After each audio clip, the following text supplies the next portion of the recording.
njoftojnë nga regjia të nderuar teleshikues, në fakt kemi një lajm mjaft të rëndësishëm nga Kosova. Gjykata kushtetuese sapo është shprehur mbi dekretin e presidentes Vjosa Osmani, duke erëzuar në fakt këtë dekret dhe është shprehur dhe në këto momente ka vendosur që brenda 34 ditësh deputetët e Kuvendit të Kosovës duhet të zgjedhin presidentin e ri të vendit. Pra, gjykata kushtetuese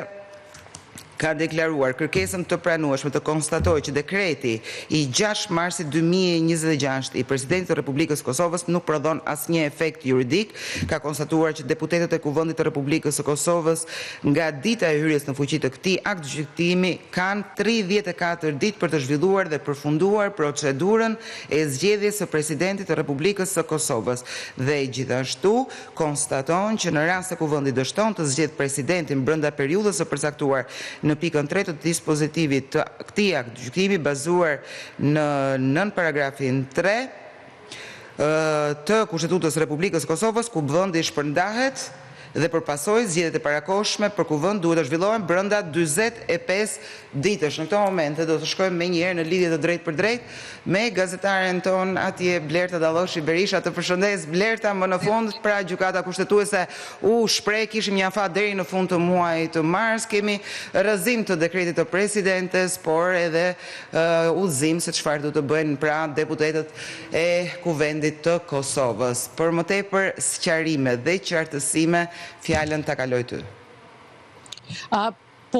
Siç edhe cituat vendimin e gjykatës kushtetuese që i ka dhënë të drejtë kryeministrit Albin Kurti dhe deputetës Arbriena Gofsi në 2 ankesa të ndryshme që kanë bërë në gjykatën kushtetuese bashkë me 30 deputetët e tjerë dhe sqarimet që kanë kërkuar për çështjen e presidentit të vendit, ku kanë mbetur edhe 34 ditë kohë për të zgjedhur presidentin apo presidenten e re të vendit. Në rast se dështojnë edhe në këtë kohë shtesë, atëherë vendi brenda 45 ditësh do të shkojë në zgjedhje të reja. Mbetet të shihet ajo që në fakt i kam edhe unë të paqartë është se nëse kryeministri Kurti në këtë rast si lider i lëvizjes vetëvendosje insiston që kandidatët të mbeten të njëjtë, nëse nuk ka ndonjë marrëveshje politike, atëherë vështirë të ketë një konsensus, do të thotë brenda partive politike, që të votohet një kandidat jo konsensual apo partijak, me që Partia Demokratike e Kosovës, Lidhja Demokratike e Kosovës dhe Aleanca për Ardhmërinë e Kosovës kanë kërkuar që të kenë një kandidat i cili është apartijak në mënyrë që të qëndrojnë në sallë të bëjnë quorumin apo dhe të votojnë për kandidatin e caktuar për president të vendit. Në të kundërtën, ata kanë thënë se vendi do të shkojnë në zgjedhje dhe nuk mund të votojnë një kandidat partijak, siç është aktualisht Vlau Konjusa dhe Arbriena Gofsi, të cilët i ka propozuar lëvizja vetëvendosje 2 të ndarme nga 30 nënshkrime, përfshirë edhe disa nënshkrime të deputetëve të pakicave jo serbe. Në rast se kërkohet të ndryshohet kandidati, atëherë nuk e kam të qartë nëse tërhiqet, shembull, po e marrim Vlau Konjusa nga kandidimi dhe vendoset për një kandidat konsensual, nuk e kam të qartë nëse mund të nënshkruajnë sërish deputetët e lëvizjes vetëvendosje apo do të kërkohet deputetëve të opozitës që të hedhin nënshkrimet e tyre në rast se ka ndonjë marrëveshje, në mënyrë që të bëhen 30 nënshkrime të deputetëve që të propozohet një kandidat i ri apo kandidate e re për president apo presidentet të vendit. Blerta, ndërkohë, gjatë gjithë këtyre ditëve, gjatë muajit të mars, që për ditëve të parë, javës së parë të marsit, a ka pasur bisedime mes partive politike, mes aktorëve politik, a ka pasur ndonjë lëvizje për ta çuar më përpara këtë situatë, duke pasur parasysh që në fakt prej shumë muajsh është thënë dhe është hipotetizuar që vendi do të shkojë në zgjedhje të parakohshme dhe që kjo situatë ishte e paralajmëruar në fakt. Po, në fakt nuk është se ka pasur bisedime, i ka ftuar kryeministri Albin Kurti për para 2 javësh nëse nuk gaboj, tha se i ftoi nga e hëna, ishte ditë e premte kur i ftoi për javën e ardhshme deputet grupet parlamentare opozitare, krerët e